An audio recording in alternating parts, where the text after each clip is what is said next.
Before dawn on August 24th, 1922, Denver District Attorney Philip Van Cise unlocked the first Universalist church at Colfax Avenue and Lafayette Street. It had no minister and was temporarily closed. Within hours, state rangers and civilian drivers began bringing men through the rear alley, past a barred basement door, and into rooms furnished with tiny Sunday school chairs. Over the roundup, roughly 36 suspected confidence men were taken in raids across Denver. Lou Blonger, the city's reputed fixer, sat apart from the others. No Denver police officer had been included in the operation. Why would a prosecutor need to turn his own church into a secret jail? The answer lay in an accusation larger than any single swindle. The men being held were said to have built a market in false trust, then protected it inside the institutions meant to stop them.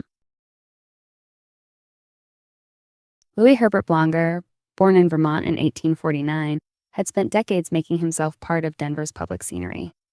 He ran saloons with his brother Sam, promoted mines, held property, and tended a cherry orchard west of the city. He was known in political and police circles and cultivated the image of a prosperous pioneer.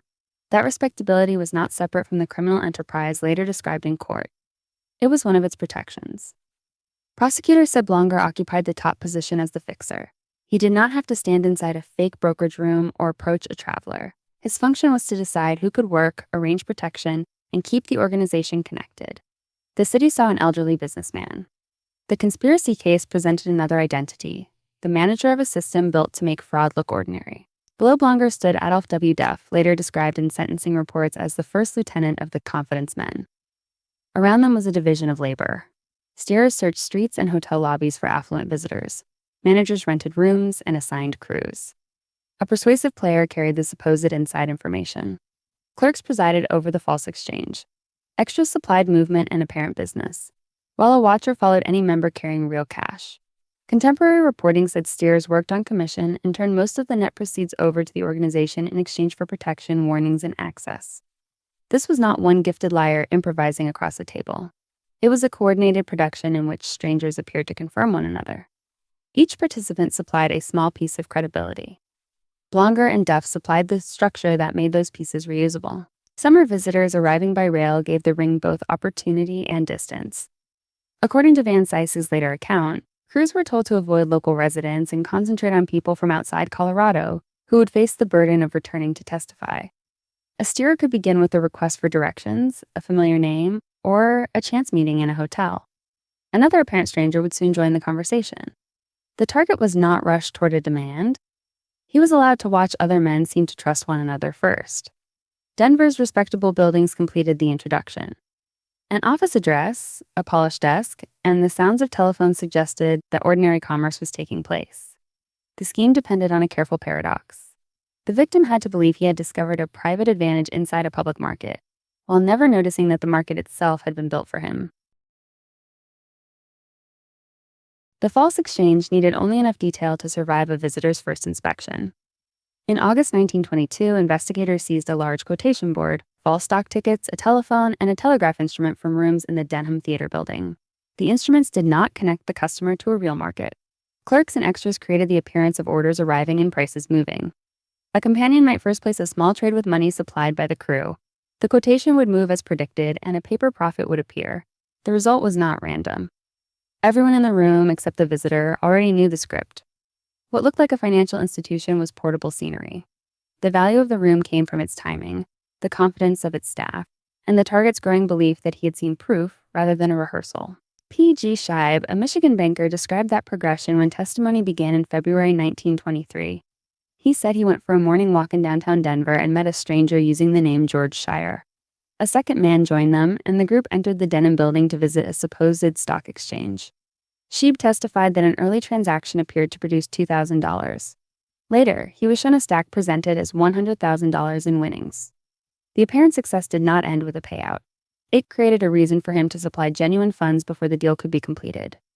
Scheib lost $25,000. His profession made the testimony especially instructive.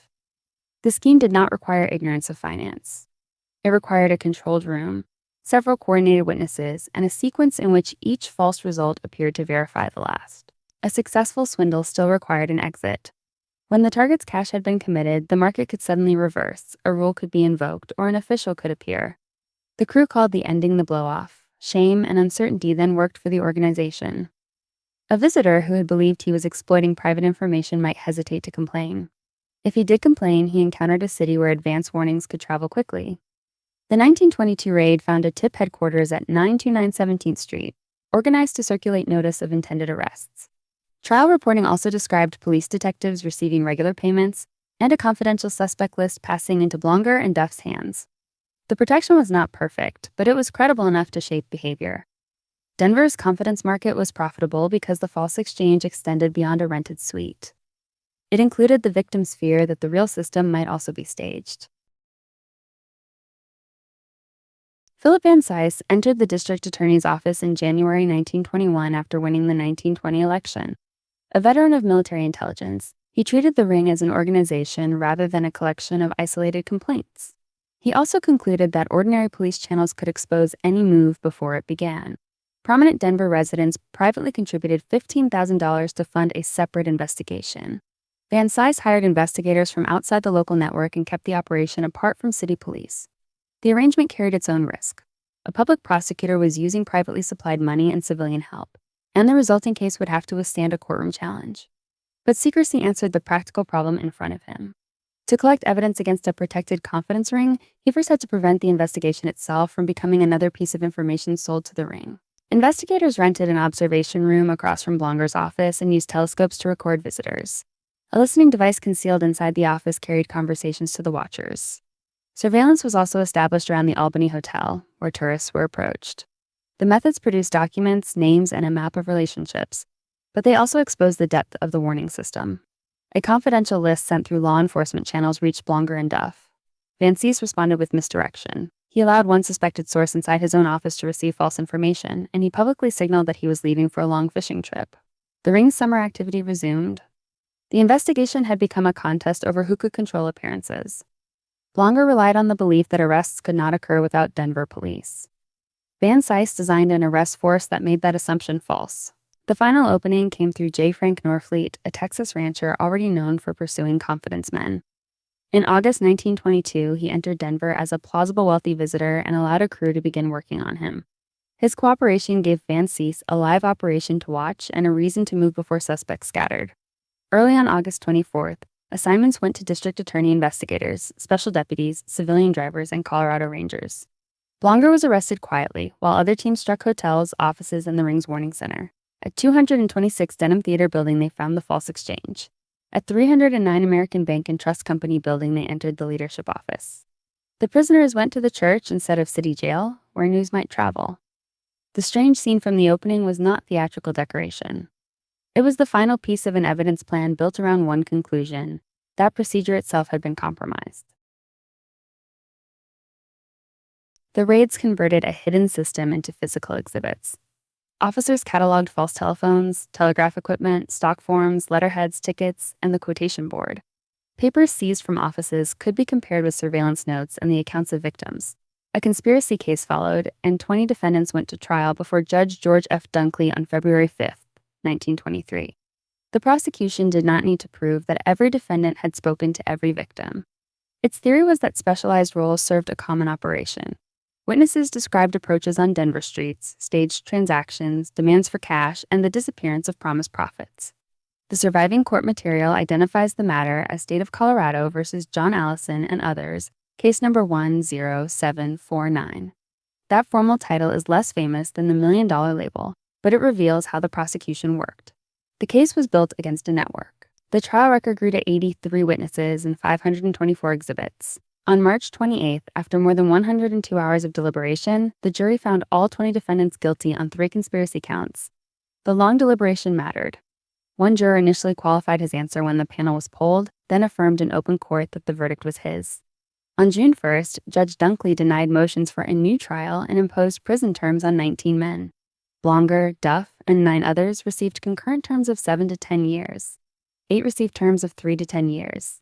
Sentencing for Grove Sullivan, the 20th defendant, was deferred after a finding that he was not competent to proceed. Blonger continued to deny the evidence against him and sought review. The result was nevertheless decisive. The organization that had treated arrest as a manageable business expense had been convicted as an organization. Lou Blonger entered the Colorado State Penitentiary at Cañon City on October 18, 1923. He died there on April 20th, 1924, while his appeal remained unresolved. The ring did not disappear from memory because the prosecution preserved more than a legend. History Colorado now holds a scrapbook created within the court case, filled with contemporary coverage of the raids and carried into the Bill of Exceptions for Case 10749. Published testimony, photographs, and Van Cise's later account add detail. They return us to the church on August 24th, to the rear entrance, the barred basement, and the little chairs. Without that record, the setting might sound like folklore. With it, the paradox becomes evidence. A secret jail was used to restore a public process, and the story endured because the process left a trail that even the confidence men could not make vanish.